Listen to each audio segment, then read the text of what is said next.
There are more than 200,000 known species in India, which makes it one of the most mega-diverse countries in the world. But how do you protect these species when your own population is 1.4 billion people? In this short film, we see how one doctor is trying to fight for the coexistence of both. This is from the channel.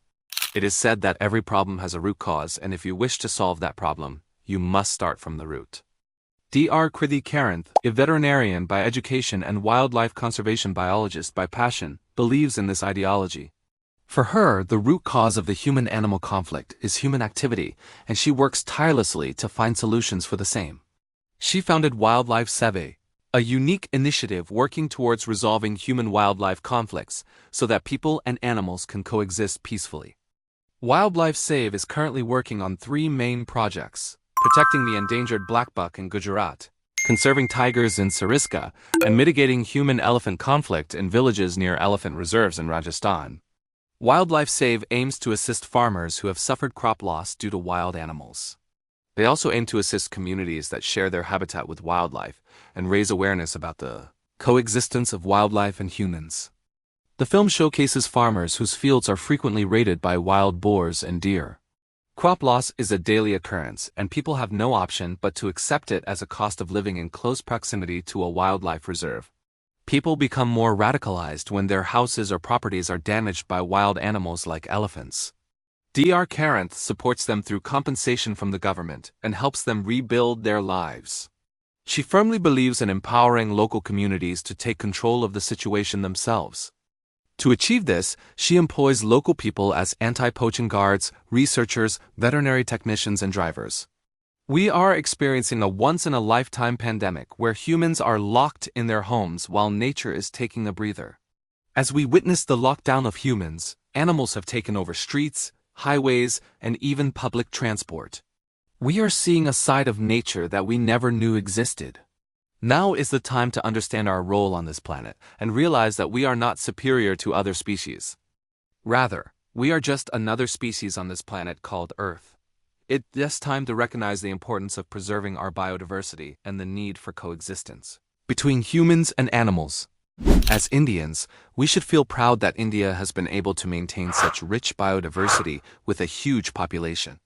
According to National Bank for Agriculture and Rural Development, in 2013, India was home to 8% of all living animal species and 5% of all plant species.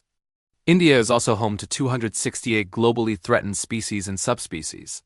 Unfortunately, many of these species face threats from poachers and habitat loss due to the growing needs of a burgeoning population. In India, there has been a consistent effort to preserve and protect the natural environment. Projects like Project Tiger have played a crucial role in increasing the tiger population in the country. According to a report by World Wildlife Fund, the tiger population has grown from 1411 in 2006 to 1716 in 2018. Due to increased protection, there has also been an increase in the population of other species like elephants, crocodiles, and wild buffaloes. However, this has led to more human-wildlife conflicts, which has resulted in crop loss, death of livestock, damage to property, and even loss of human life. When wildlife increases, conflicts increase. While celebrating the success of Project Tiger, we must also acknowledge the struggles of farmers. When a tiger leaves the forest in search of prey, it is bound to enter a farmer's field and kill his cattle. The tiger does not differentiate between a protected animal and a domestic one. The story of the Mar couple whose cattle were killed by a tiger is a heartbreaking example of this. Mayors lived off their cattle, so losing them meant losing their source of income and livelihood. Such cases are not rare. According to records, between 2014 and 2015, as many as 6,000 livestock were lost to big cats in India. India has seen remarkable recovery of some endangered species due to conservation efforts, but at what cost? The increased human-animal conflict has brought the coexistence of humans and animals to the forefront. And we must work towards striking a balance between the two. The question is how? One answer lies in technology. Technology has advanced so much that we can now use drones to scare away birds and animals that eat up our crops. Another solution could be creating artificial habitats for animals outside of forests so they don't venture into human territory in search of food. But such measures require massive funding, planning, and most importantly, political will. As long as there is no concrete solution to human-wildlife conflict, farmers will continue to suffer.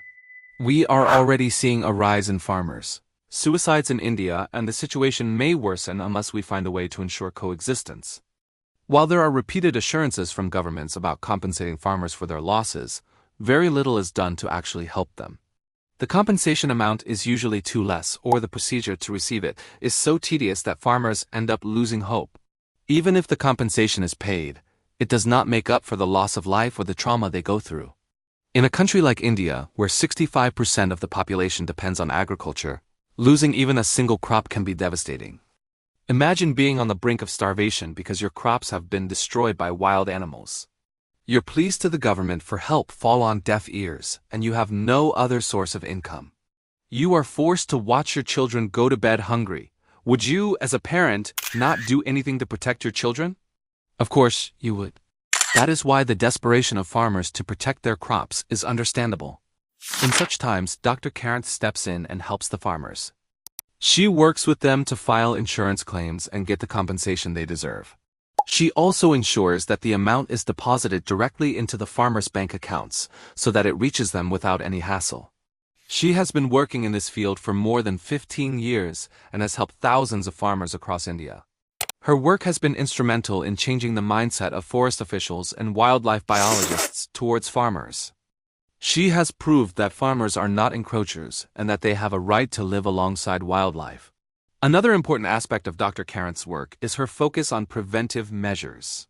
She works with the local communities to create awareness about wildlife and the importance of protecting it.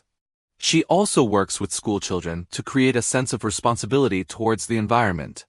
She believes that the future of wildlife conservation lies in the hands of the younger generation. Wildlife conservation is a costly affair, and Dr. Karanth is constantly raising funds to support her work. She has received numerous awards for her work, including the prestigious Whitley Gold Award, which comes with a cash prize of £40,000.